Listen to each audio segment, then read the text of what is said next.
आज जब supreme court ने क्लीन चिट दे दिया मोदी जी को और बाकी आरोपियों को, आपको कैसे महसूस हो रहा है? आप उस वक्त एक एमएलए थे। देखिए, सबसे पहले क्लीन चिट नहीं है, मैं इसके बारे में बाद में बात करूंगा। सुप्रीम कोर्ट ने पूरे आरोपों को खारिज किया है और आरोप क्यों घड़े गए इसके बारे में भी सुप्रीम कोर्ट ने कहा है। एक प्रकार से आप कह सकती हो कि सुप्रीम कोर्ट ने ये आरोप पॉलिटिकली मोटिवेटेड है, ये भी सिद्ध कर दिया है। सुप्रीम कोर्ट के जजमेंट ने सिद्ध किया है। जहां तक कैसा लगा का सवाल है, 18-19 साल की लड़ाई, देश का इतना बड़ा नेता एक शब्द बोले बगैर सभी दुखों को भगवान शंकर के विषपान की तरह गले में उतारकर सहन कर कर लड़ता रहा, और आज जब अंत में सत्य सोने की तरह बह रहा है, चमकता हुआ बह रहा है, तो आनंद ही होगा। मैंने बहुत नज़दीक से मोदी जी को इस दर्द को झेलते हुए देखा है, इस आरोपों को झेलते हुए देखा है, और सब कुछ सत्य होने के बावजूद भी क्योंकि न्यायिक प्रक्रिया चालू है, हम कुछ नहीं बोलेंगे। इस स्टैंड को कोई बहुत मजबूत मन का आदमी ही ये स्टैंड ले सकता है। ये अभी जो इंटरव्यू हम कर रहे हैं वो मैं 2003 में भी गुजरात के गृह मंत्री के नाते कर सकता था, पार्टी के अध्यक्ष के नाते भी कहते, क्योंकि परिस्थिति में कोई बदलाव नहीं है, फैक्ट था। परंतु संपूर्ण न्यायिक प्रक्रिया जब तक समाप्त नहीं हुई तब तक मोदी जी ने इसको प्रभावित करने के लिए कुछ नहीं कहा, चुपचाप उसको सहन करते रहे। मैंने आपसे भी पूछा ये सवाल, मैंने मोदी जी से भी पूछा, और आप दोनों यही कहते थे कि न्यायिक प्रक्रिया चालू है इसलिए मैं कुछ बोलूंगा नहीं। आपने भी यही कहा और मोदी जी ने भी यही कहा। 19 साल हो गए हैं, तो 19 साल में आप इधर उधर की बातें करते थे, पूरा आप डिटेल में नहीं जाते थे। अब आप क्या बता सकते हैं कि क्या हुआ उन दिनों में? सबसे पहले 19 साल के बाद सुप्रीम कोर्ट की खंडपीठ ने आज जो जजमेंट दिया है, उस जजमेंट से मोदी जी पर लगे हुए सारे गलत आरोप को खारिज कर दिया गया है, और ये भी कहा गया है कि कुछ लोगों ने उस आरोपों को पॉलिटिकली मोटिवेटेड तरीके से लगाया था। To keep the pot boiling कहा। हाँ, वेस्टेड इंटरेस्ट था। कौन थे वो आपके हिसाब से? नाम मैं बताता हूं बाद में। और तीसरा, इससे भारतीय जनता पार्टी की सरकार पर जो धब्बा लगा था वो भी धुला है, और मोदी जी जैसे वैश्विक नेता पर जो गलत आरोप लगाए थे, मैं मानता हूं कि लोकतंत्र के अंदर मोदी जी ने संविधान का सम्मान कैसे हो सकता है, इसका एक आदर्श उदाहरण सभी राजनीति में काम करने वालों लोगों के सामने करा है। मोदी जी की भी पूछताछ हुई थी, किसी ने धरना प्रदर्शन नहीं करा था। देश भर से कार्यकर्ता आकर मोदी जी के समर्थन में सॉलिडारिटी के लिए खड़े नहीं हुए थे। हम कानून को कोऑपरेट किए थे। मेरी भी अरेस्ट हुई थी, कोई धरना प्रदर्शन नहीं करे थे। और जब सत्य इतनी लंबी लड़ाई के बाद बाहर आता है विजयी होकर, तो सोने से भी ज्यादा उसकी चमक होती है। और मुझे बहुत अच्छा लग रहा है कि आज जिन लोगों ने भी मोदी जी पर आरोप लगाए थे, अगर उनकी अंतरात्मा है तो उन्होंने मोदी जी की और भारतीय जनता पार्टी की क्षमा मांगनी चाहिए। सिर्फ आरोप लगे थे क्या? दंगे हुए तो थे ना? आरोप क्या था? दंगे मोटिवेटेड थे। दंगों में राज्य सरकार का हाथ था, दंगों में मुख्यमंत्री का हाथ था, यहां तक भी कह गए। आरोप ये था। दंगे से कौन इनकार कर रहा है? देश में दंगे कई जगह पे हुए हैं। तो क्या उन दिनों में आप भी थे वहां पर? तो उन दिनों में क्या पुलिस जो है, जो कहते हैं कि पुलिस कुछ कर नहीं पाई, जो कुछ ऑफिशियल्स थे वो they were not able to do much, और बहुत से लोग कहते हैं कि वहाँ पॉलिटिकल जो व्यू था, इस वजह से ना तो पॉलिटिकल ना तो ब्यूरोक्रेसी ना ही पुलिस इतना कर पाई रोकने के लिए, दंगे रोकने के लिए। देखिए, भारतीय जनता पार्टी की विरोधी राजनीतिक पार्टियां, कुछ आइडियोलॉजी के लिए राजनीति में आए हुए पत्रकार और कुछ एनजीओ ने मिलकर, ये त्रिकूट ने मिलकर ये आरोपों को इतना प्रचारित किया और इसका इकोसिस्टम भी इतना मजबूत था कि धीरे धीरे झूठ को ही सब सत्य मानने लगे। पर उस वक्त तो आपकी सरकार दिल्ली में भी थी और आपकी सरकार गुजरात में भी थी, तो फिर मीडिया को या फिर उन लोगों का नेटवर्क इतना स्ट्रांग कैसे था? हमारी सरकार का कभी भी मीडिया के काम में इंटरफेरेंस का दखल ही मतलब हमारा एटीट्यूड ही नहीं है, ना उस वक्त करा था ना आज कर रहे हैं। परंतु उस वक्त जो इकोसिस्टम बनी थी, वो इकोसिस्टम ने एक झूठ के पुलिंदे को इतना हवा बनाकर जनता के सामने खड़ा कर दिया कि इसकी इन्फ्लुएंस में सभी लोग थे, शायद कोर्टें भी होगी। अगर सत्य था तो फिर एसआईटी की क्या जरूरत थी? एसआईटी में आज मैं आपको सत्य बताता हूं, एसआईटी का ऑर्डर कोर्ट का नहीं था। एक एनजीओ ने एसआईटी की मांग करी, कोर्ट ने फॉर सेक ऑफ आस्किंग हमारे लॉयर को पूछा, हमारे लॉयर ने कहा मुझे इंस्ट्रक्शन लेने पड़ेंगे। लंच आवर के बाद फिर से कोर्ट बैठी, हमारी सरकार ने कह दिया कि हमें कुछ छुपाना ही नहीं, तो एसआईटी बने, हमें क्या आपत्ति है। It was consented decision, Gujarat सरकार की रिकॉर्ड पर कंसेंट है। कोर्ट ने अपने जजमेंट में भी लिखा है कि एनजीओ की मांग थी, गुजरात सरकार ने कंसेंट दी है। हम बहस कर सकते थे, मगर क्यों करें, क्योंकि हमें कुछ छिपाना ही नहीं था। आज जब जजमेंट आया है तब तय हो गया है कि जजमेंट में लिखा हुआ नाम मैं बोलता हूं, एक पुलिस अफसर का नाम दिया है, एक एनजीओ का नाम दिया है और कुछ पॉलिटिकल एलिमेंट्स का नाम दिया है। ये तीनों ने मिलकर जजमेंट के अंदर ये स्पष्ट कर दिया है कि सनसनी खड़ी करने के लिए झूठ बातों को फैलाया गया, झूठ बातों को आगे बढ़ाया गया और झूठे सबूत गढ़े गए। एसआईटी को जो जब जवाब लिखवा रहे थे तब भी उनको मालूम था कि ये झूठा जवाब है, जिसको एसआईटी ने भी बाद में कोर्ट के सामने रखा कि ये झूठे जवाब थे और वो जानते थे कि झूठे। आज कोर्ट ने स्पष्ट कर दिया कि सरकार ने दंगा रोकने के लिए भरसक प्रयास किए। कोर्ट ने यह तय कर दिया कि मुख्यमंत्री ने बार बार शांति की अपील की थी। कोर्ट ने यह तय किया घटनाएं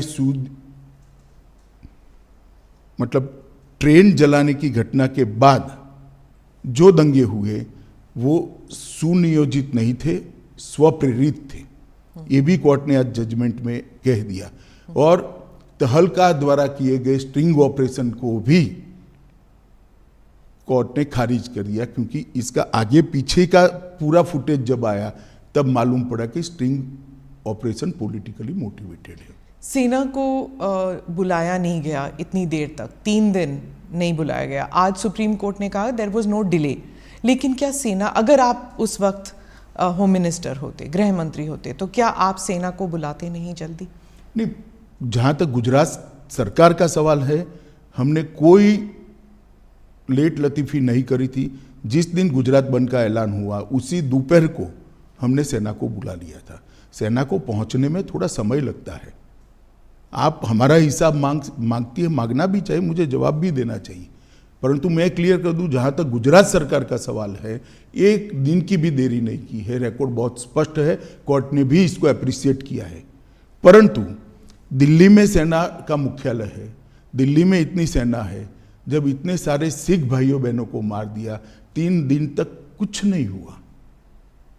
कितनी एसआईटी बनी? हमारी सरकार आने के बाद एसआईटी बनी। कितनी अरेस्ट हुई? इतने सालों तक सिख नरसंहार में विपक्ष की सरकारें रही, कभी अरेस्ट नहीं हुई, और वो लोग हम पर आरोप लगा रहे हैं पार्शियलिटी के। आप और मोदी जी दोनों कहते हैं कि इट वाज अ टैक्टिक या फिर कह दीजिए कंस्पिरेसी कि गुजरात को एक बुरा नाम देने के लिए कि ये एक दंगाई प्रदेश है और बीजेपी जो है एक दंगाई पार्टी है, और गुजरात 2002 के बाद वो टैग लग गया। क्या आप मानते? मैं और मोदी जी नहीं कहते, भारतीय जनता पार्टी नहीं कहते कि हम पर टैग लगाने का झूठा प्रयास किया। अब सुप्रीम कोर्ट भी कहती है कि झूठा टैग लगाने का प्रयास किया। आप लोकतंत्र में संविधान को भी नहीं मानेंगे, सुप्रीम कोर्ट को भी नहीं मांगेंगे।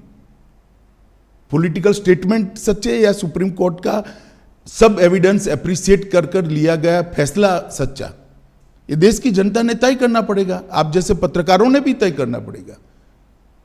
और अगर ये मत बनता है कि सुप्रीम कोर्ट का एप्रिशिएट हुआ एविडेंस एप्रिशिएट करने के बाद दिया गया फैसला सच्चा है, तो अब क्वेश्चन उठाने चाहिए। पत्रकारों की जिम्मेदारी है, जिन्होंने आरोप लगाए थे उनके ऊपर पूछना चाहिए उनको कि क्या आधार था ये आरोप का, और आधार था तो क्यों नहीं गए सुप्रीम कोर्ट में।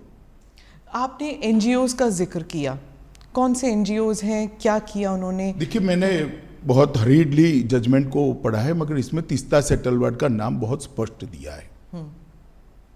तीस्ता सेटलवाड की एनजीओ थी, नाम तो मुझे मालूम नहीं है उनका। उन्होंने हर थाने में इस प्रकार की भारतीय जनता पार्टी के कार्यकर्ताओं को इन्वॉल्व करने वाली एप्लीकेशनें दे दी थी, और मीडिया का दबाव इतना था कि सभी एप्लीकेशनों को सच मानकर ट्रीट किया गया। मीडिया और एनजीओज का एक नेक्सस था, आप कह रहे हैं। इन दोनों ने मिलकर 20 साल तक चलाया ये पूरा? ना 20 साल नहीं चला, 2002 और 2022। स्मिता बहन, सबसे बड़ी बात तो जनादेश होता है और जनता सब देखती है। 130 करोड़ लोगों के 260 करोड़ आंख होती है, 260 करोड़ कान होते हैं, सब देखती है, सब सुनती है। हम कभी चुनाव नहीं हारे। जनमानस ने, जनता ने कभी भी ये आरोप को स्वीकारा नहीं। मीडिया, एनजीओ और हमारी विरोधी पॉलिटिकल पार्टी आरोपों को चलाते गई। एक चला दिया कि सीडी के बारे में, सीडी लेकर राहुल शर्मा चले गए, वहां पर नोटिंग है, नोटिंग साइड पर रोज काम है, उसने अपने रिकॉर्ड में रखा है, कोई कानून को नहीं तोड़ा है, और सुप्रीम कोर्ट ने भी इसको स्वीकृत किया है। बहुत से लोगों का मानना है कि एसआईटी इन्फ्लुएंस हुई थी, बीजेपी का दबाव था एसआईटी के ऊपर। हालांकि सुप्रीम कोर्ट ने तो कुछ और ही कहा है अभी, लेकिन इतने साल तक जब इन्वेस्टिगेशंस चल रहे थे तो उस टाइम सालों साल डिले करते गए। तो इस देखिए, एसआईटी की रचना हमने नहीं करी थी, देश की सर्वोच्च अदालत ने करी थी। अफसर का चयन भी हमने नहीं करा था, देश की सर्वोच्च अदालत ने एनजीओ को सुनने के बाद करा था। और जो अफसर रखे गए थे वो भारतीय जनता पार्टी के रूल स्टेट से नहीं लिए गए थे, सेंट्रल गवर्नमेंट के लिए गए थे, और तब तक सेंट्रल गवर्नमेंट बदल चुकी थी, यूपीए की आ चुकी थी। तो एसआईटी इन्फ्लुएंस नहीं हुई थी? जरा भी इन्फ्लुएंस नहीं। और कोर्ट मॉनिटरिंग केस था, कैसे इन्फ्लुएंस होती?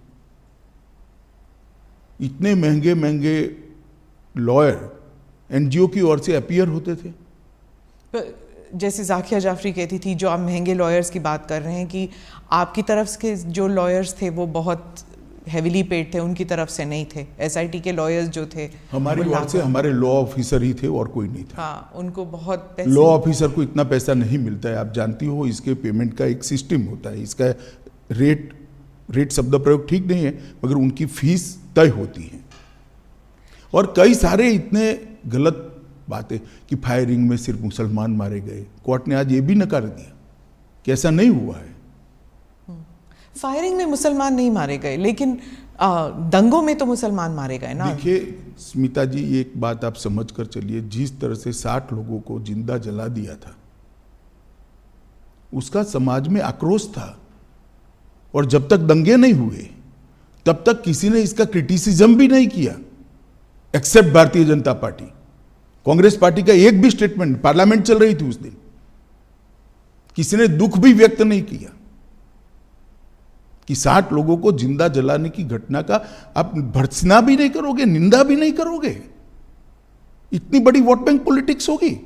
आज सुप्रीम कोर्ट ने यह भी कह दिया कि जाकिया जाफरी किसी और के निर्देशन पर काम करती थी।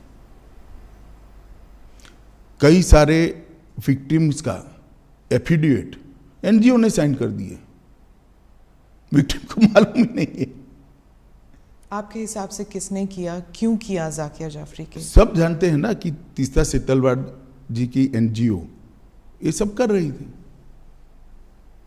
केवल और केवल। और उस वक्त जो यूपीए की सरकार आई उसने ढेर सारी मदद करी है तीस्ता सेतलवाड की एनजीओ को, ढेर सारी मदद करी है, सबको मालूम है, पूरे लुटियन दिल्ली को मालूम है। गुजरात में तो आपकी सरकार थी इतने साल। गुजरात में हमारी सरकार थी, मगर जो एनजीओ थो उसको भारत सरकार ने मदद करी है, सब जानते हैं।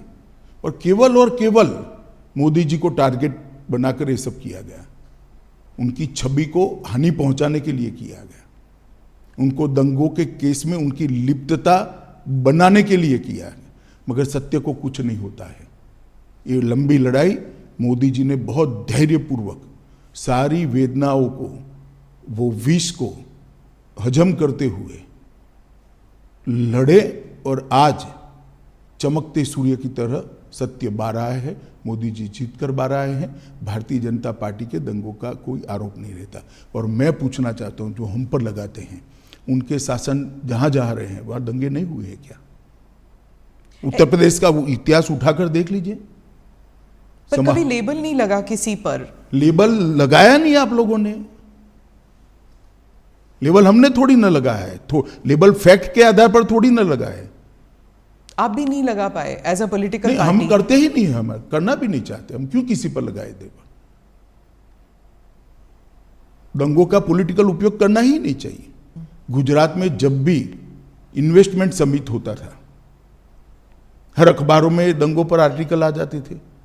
10 साल तक, 12 साल तक कंटिन्यूअस आए।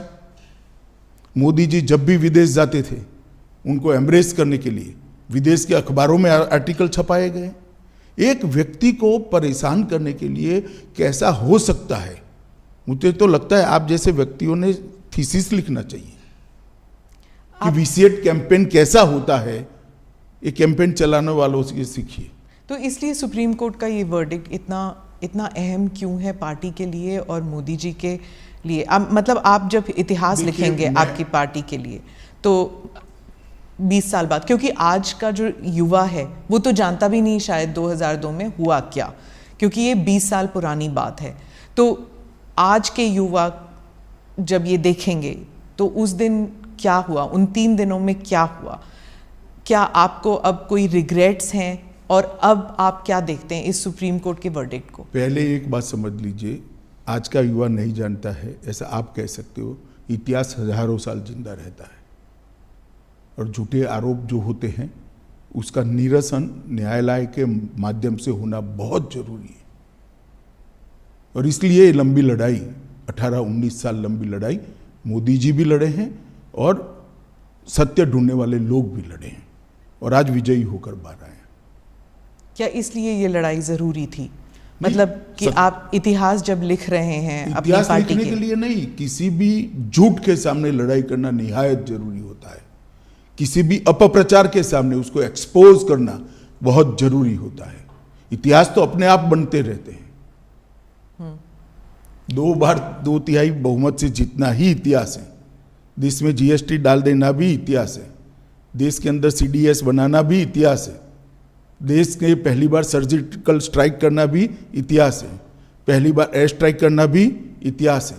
पूरे दुनिया में भारत के गौरव को आसमान तक ले जाना भी इतिहास है। इतिहास की तो खैर बहुत सारी बातें हैं, परंतु झूठ के खिलाफ लड़ाई लड़नी चाहिए और मोदी जी डट कर लड़े हैं, धैर्यपूर्वक लड़े हैं और आज विजयी होकर बाहर आए। पार्टी के लिए ये कितना सिग्निफिकेंट है? पॉलिटिकली मैं पूछ रही हूँ। बहुत सिग्निफिकेंट है। पॉलिटिकली कम, परंतु जिस प्रकार से मेरे पार्टी के सर्वोच्च नेता को विक्टिमाइज करने का प्रयास किया गया और आज कोर्ट ने उसकी धज्जियां उड़ा दी हैं।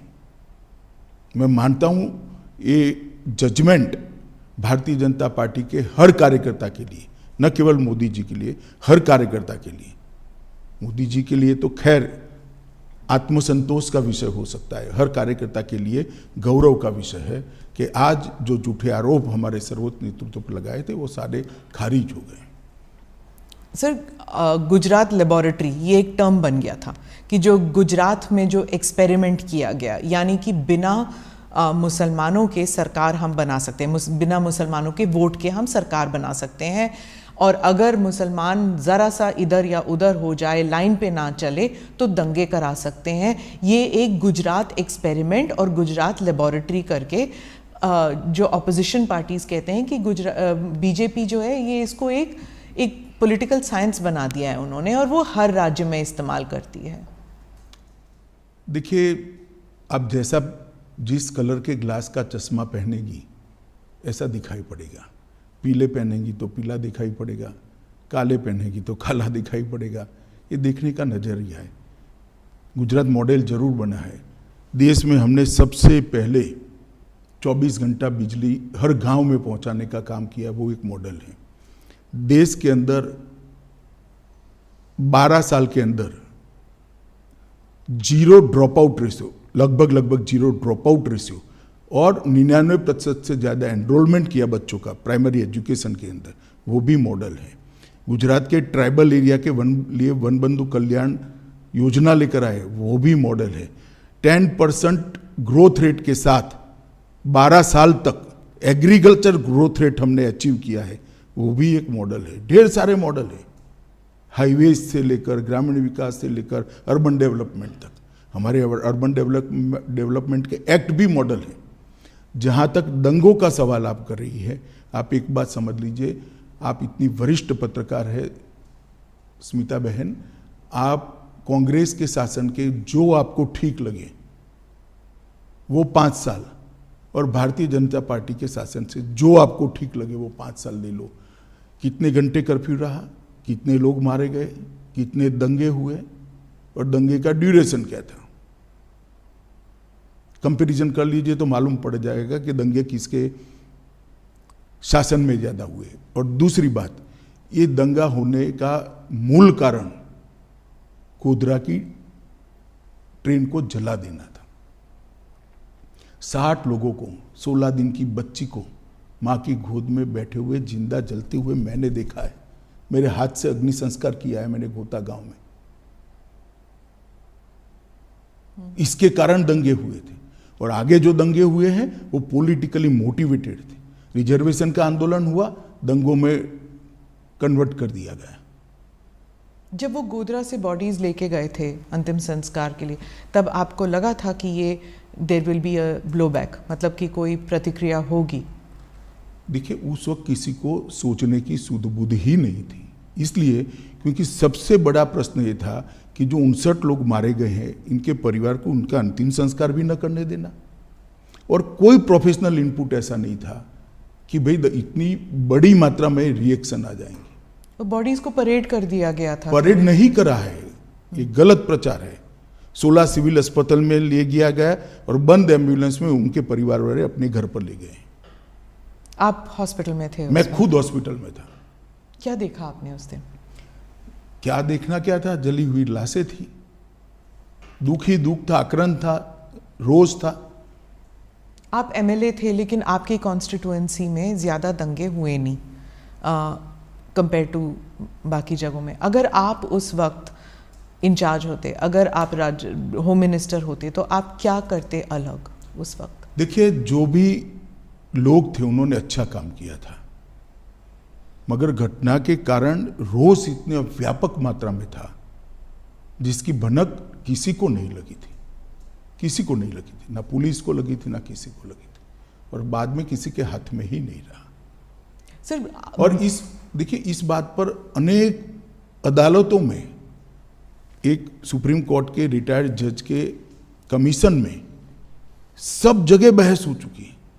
ये मोदी जी को कोई पहली क्लीन चिट नहीं है, नानावटी कमीशन ने भी क्लीन चिट दी है, फिर भी एसआईटी बनाई गई। और मोदी जी एसआईटी के सामने कोई नाटक करते हुए नहीं गए थे। कि भी मेरे समर्थन में आ जाओ, गांव गांव से आओ, नहीं आते तो फिर एमएलए को बुला लो, एमपी को बुला लो, एक्स एमपी को बुला लो और धरना करो। पर क्यों नहीं गई बीजेपी, क्यों नहीं गई अब सपोर्ट? हम मानते थे कि हमने न्याय में सहयोग करना चाहिए, न्यायिक प्रक्रिया में सहयोग करना चाहिए। सुप्रीम कोर्ट का ऑर्डर है, एक एसआईटी काम कर रही है। एसआईटी अगर चाहती है मुख्यमंत्री जी को कुछ सवाल पूछना, तो मुख्यमंत्री स्वयं कहते हैं कि मैं कोऑपरेट करने के लिए तैयार हूं। किस चीज का आंदोलन करना है? आंदोलन किस चीज का करना है? ये न्यायिक प्रक्रिया है। हमारे यहाँ कोई भी व्यक्ति न्याय की परिधि से बाहर नहीं है। नहीं, दैट आई एग्री, लेकिन आप खुद कह रहे हैं कि विक्टिमाइजेशन हो रही थी। मतलब आपको आपके खिलाफ जो चल रहा था उस टाइम मीडिया ट्रायल या एनजीओ, उसके खिलाफ आंदोलन, क्या वो जस्टिफाइड नहीं था? देखिए, ट्रायल के खिलाफ, कोई भी न्यायिक प्रक्रिया के खिलाफ आंदोलन जस्टिफाइड नहीं होता है, क्योंकि हमारा व्यू था वो व्यू सही तभी माना जाएगा जब न्याय की अदालत उस पर थप्पा मारी, मुझे जेल में डाल दिया। तो मैं तो कहता ही था मैं निर्दोष था, परंतु जब न्याय की अदालत ने कहा कि मुझ पर गलत केस किया गया, मुझे फंसाने के लिए पॉलिटिकली मोटिवेटेड साजिश थी सीबीआई की, तब इस पर थप्पा लगता है। मेरे कहने से कुछ नहीं होता। उस वक्त लगा आपको कि पार्टी आपके साथ नहीं है? जरा भी नहीं लगा, पार्टी मेरे साथ ही थी। और आपको उस वक्त लगा कि ये पॉलिटिकल वेंडेटा है कि आपको जेल में डाल दिया? मैं तो भाग्य मानता हूं। क्यों?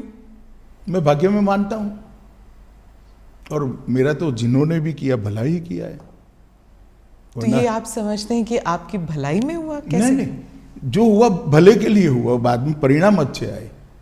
आपको क्या लगा उस वक्त जब आप जेल में थे? तो कुछ नहीं लगता था, मैं लड़ाई लड़ने का निर्णय आपको पता था कि आप बाहर निर्दोष निकल आए? जी, आज के इंटरव्यू का विषय मेरा केस नहीं है। आज के इंटरव्यू का विषय एक इतने बड़े पोटेंशियल लीडर पर, एक राज्य के मुख्यमंत्री पर। आप दोनों साथ थे सर, इसलिए मैं पूछ रही हूँ। 20 साल से आप दोनों एक साथ हैं, गुजरात से लेकर यहाँ तक, दिल्ली तक आना। आप दोनों लोग मोदी जी के साथ है 25-25 साल से, 40-40 साल से। इस केस में खास केस में नहीं, भारतीय जनता पार्टी के कार्यकर्ता है नाते। पर ये राइट्स को लेकर जब भी किसी को सोचा जाता है, किसी के बारे में सोचा जाता है, आप दोनों के बारे में, हालांकि आप उस वक्त सिर्फ एक एमएलए थे, लेकिन इस लड़ाई में आप उनके साथ थे हमेशा। नहीं तो लड़ाई मुझे लड़नी है, क्योंकि ये सत्य की लड़ाई है। मेरी पार्टी पर आरोप लगे, मेरे नेता पर आरोप लगे, मैं क्यों नहीं लड़ूंगा? पर ऑपोजिशन हमेशा कहती है कि दंगे आप करने देते हैं, जब तक लोग डेथ टोल नहीं हो जाता तब तक आप दंगे करने देते, क्योंकि इससे पॉलिटिकल फायदा होता है, पोलराइजेशन। सीता बहन, आप भी वही कर रही हो जो 2003 में मीडिया ने किया था। आपके पास इतनी बड़ी टीम है, भारतीय जनता पार्टी की कोई कम राज्यों में सरकार रही नहीं है। जहाँ जहाँ हमारी सरकार है, वहाँ पहले कांग्रेस की भी सरकार थी, सपा की भी थी, बसपा की भी थी, तृणमूल कांग्रेस और कम्युनिस्टों की भी है। ठीक है, भारतीय जनता पार्टी का शासन का कालखंड और एवरेज दंगे और एवरेज हताहत होने वाले लोग और उनके कालखंड का आप निकाल दीजिए। आप मैथमेटिकल फॉर्मूला निकाल रहे हैं। मैथमेटिकल फॉर्मूला नहीं कह रहा, अगर हम स्पॉन्सर करते हैं तो दंगे ज्यादा होने चाहिए। दिखता नहीं है ना, वही तो वो कह रहे हैं कि आप जब स्पॉन्सर करते देखना नहीं चाहते, आप देखना नहीं चाहते कि भाजपा के शासन में दंगे कम होते हैं। दंगे जब होते हैं, वो कह रहे हैं, ऑपोजिशन कहती है दंगों से फायदा होता है बीजेपी को, पोलराइजेशन से पॉलिटिकल फायदा होता है, इलेक्टोरल फायदा होता है। तो फिर हम ज्यादा कराते हैं, दंगे तो कम हो रहे हैं। मैं गुजरात पे वापस आती हूँ, क्योंकि आप गुजरात स्पेसिफिक इंटरव्यू आपने कहा कि आप और किसी चीज़ पर बात नहीं करना चाहते, सिर्फ गुजरात पर बात करना चाहते हैं। आप मुझे बताइए कि अब आप 20 साल अगर आपको रिवर्स पे देखना पड़े, तो क्या मोदी जी कर सकते थे जो उन्होंने नहीं किया? ऐसा है, सब कुछ किया है। मैं तो बहुत नज़दीक से देख रहा था। इतने डिटेल में शायद ही किसी मुख्यमंत्री ने काम किया था। एक थाने की स्ट्रेंथ 100 पुलिस की होती है, 150 पुलिस की होती है। एडिशनल फोर्स लो तो 400 पुलिस की होगी, और 2 लाख लोगों का जमघट है। क्या कर सकते हैं आप? इसको कंट्रोल करते करते समय लगता है। टीयर गैस, लाठीचार्ज, ये सब हुआ है, फायरिंग हुआ है। 900 लोग फायरिंग में मारे गए। तीसरे दिन नहीं, दूसरे दिन भी हुआ है। पहले दिन तो सवाल ही नहीं था, घटना थी। दूसरे दिन भी फायरिंग हुआ है, तीसरे दिन भी हुआ है। परंतु सरकार को भी व्यवस्थाएं करने में और जो स्केल बन गया, उस स्केल को पहुंचने में थोड़ा समय लगता है। और मैं आपको बताना चाहता हूं कि मुझे पूरा मालूम है, इस वक्त गिल साहब भी हमारे यहाँ आए थे हमारी मदद में, मोदी जी की सरकार की मदद में। गिल साहब भी आए थे। गिल साहब के साथ मैंने भी डिनर करा है। उन्होंने कहा इससे ज़्यादा प्रॉम्प्ट एक्शन मेरे जीवन में मैंने नहीं देखा है। और उन्होंने पंजाब एक्शन देखा हुआ था। हाँ, कि इससे ज़्यादा न्यूट्रल और प्रॉम्प्ट, दो शब्द प्रयोग थे, न्यूट्रल और प्रॉम्प्ट एक्शन मैंने मेरे जीवन में पुलिस की करियर में नहीं देखा है। फिर भी आरोप लगाए, गिल पर ही लगा दिया आरोप। अब जो पिटिशनर्स हैं वो कह रहे हैं उन्हें न्याय नहीं मिला सुप्रीम कोर्ट के, जाकिर जाफरी, क्या उन्हें न्याय मिला है? आपको क्या लगता है? मैं निश्चित रूप से मानता हूं एक ही जजमेंट सेशन कोर्ट में आया। इसके खिलाफ आपने हाई कोर्ट में अपील की, हाई कोर्ट ने कड़ाई से, सेशन कोर्ट से ज़्यादा कड़ाई से कहा। इसके खिलाफ आपने सुप्रीम कोर्ट में अपील करी, सुप्रीम कोर्ट ने इससे भी कड़ाई से कहा। फिर भी आप स्वीकार नहीं करते हो तो क्या कर सकते हैं? और दूसरा, डेट जिसने ली है, इसका रिकॉर्ड न्याय की अदालतों में पड़ा हुआ है, देख लेना चाहिए जिसको भी इंटरेस्ट है उसने। हर बार एनजीओ ने डेट ली है। लंबा खींचना, इश्यू को पेंडिंग रखना। क्यों? क्योंकि मोदी जी पर आरोप लगता रहा।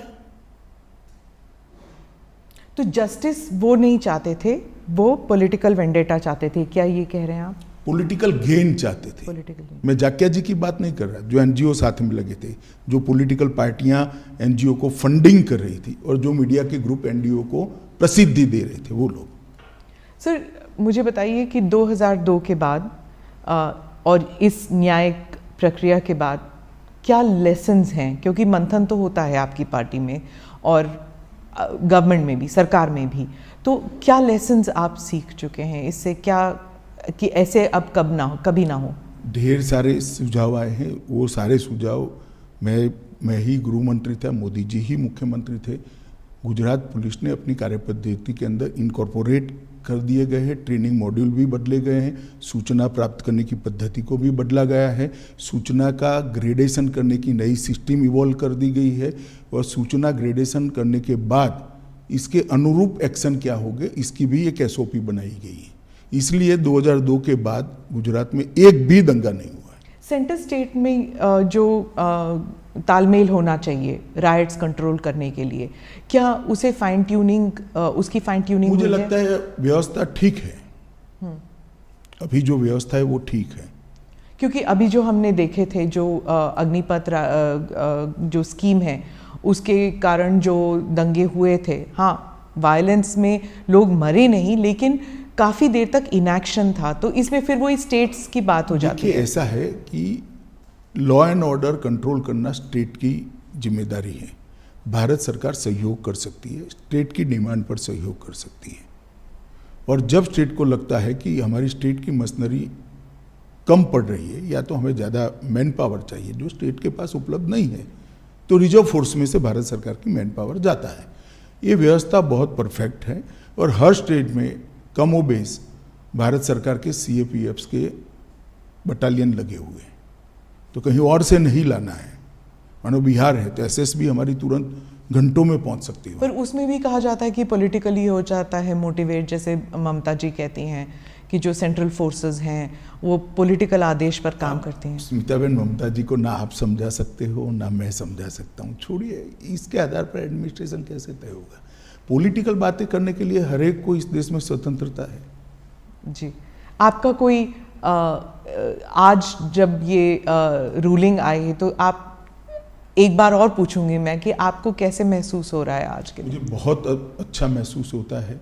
मोदी जी को बहुत सारे बदनामी झेलते हुए मैंने देखा है, मोदी जी पे बहुत सारे झूठ और झूठे आरोप मढ़ते हुए, निर्लज्जता से मढ़ते हुए मैंने देखा है। इसके बावजूद भी संवैधानिक प्रक्रिया है, कानूनी प्रक्रिया, इसके ऊपर कुछ नहीं करना है, ये बोल्ड स्टैंड लेते हुए मैंने देखा है और 18 साल धैर्य रखते हुए देखा है और 18 साल के बाद आज विजयी होते हुए भी मैंने देखा है। मुझे तो बड़ा संतोष है कि सार्वजनिक जीवन में नरेंद्र मोदी ने एक ऐसा एग्जाम्पल सेट किया है कि आरोप कितना भी झूठा हो, आप उसको न्याय की अदालत ही तय कर सकती है, सच है या झूठ है, तब तक धैर्य रखना चाहिए। सुप्रीम कोर्ट में ऑब्जर्वेशन ये भी था कि उस वक्त की सरकार ने दंगा रोकने का प्रयास नहीं किया और ये भी कि कुछ विटनेसेस जो हैं वो ऐसे जवाब दे रहे थे जैसे कि डिक्टेशन दे रहे हैं उन्हें। दोनों चीज़ें ऑब्जर्व किए गए। देखिए, उस वक्त सुप्रीम कोर्ट ने जो ऑब्जर्वेशन किया था वो एनजीओ के एफिडेविट के आधार पर किया था।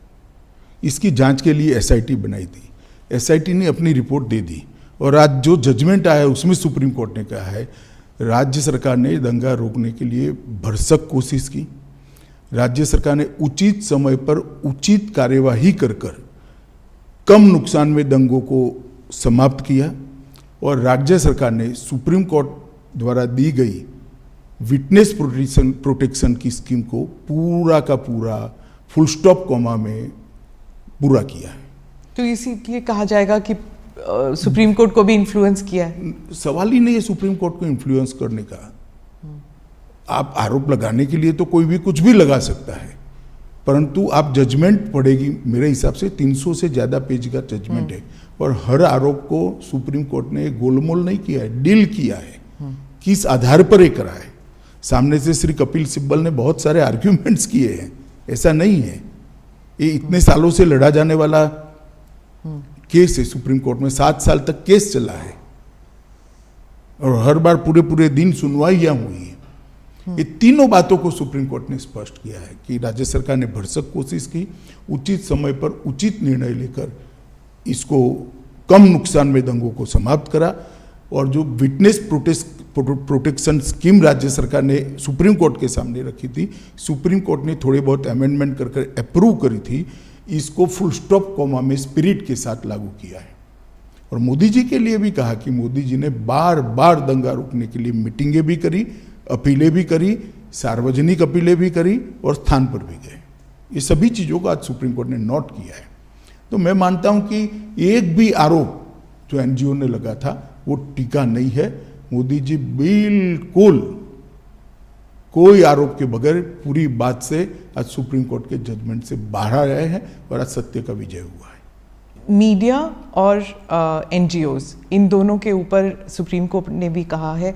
आप एक बार अगर आप कहें कि आप what do you think should be the role, और क्या रोल मीडिया ने नेगेटिव पॉजिटिव, एनजीओज ने नेगेटिव पॉजिटिव क्या किया? नहीं, त्रिकूट है, सिर्फ मीडिया और एनजीओ नहीं है। पॉलिटिकल पार्टियां भी जो एनजीओ को नर्स करती है वो भी है, आप इसको मत छोड़िए। तो आप व्हाट डू यू थिंक कि क्या इससे कोई लर्निंग लेसन्स मिलेंगे? मैं तो मानता हूं ये देखकर सबने आत्मचिंतन करना चाहिए। धन्यवाद मेरे से बात करने। Thank you.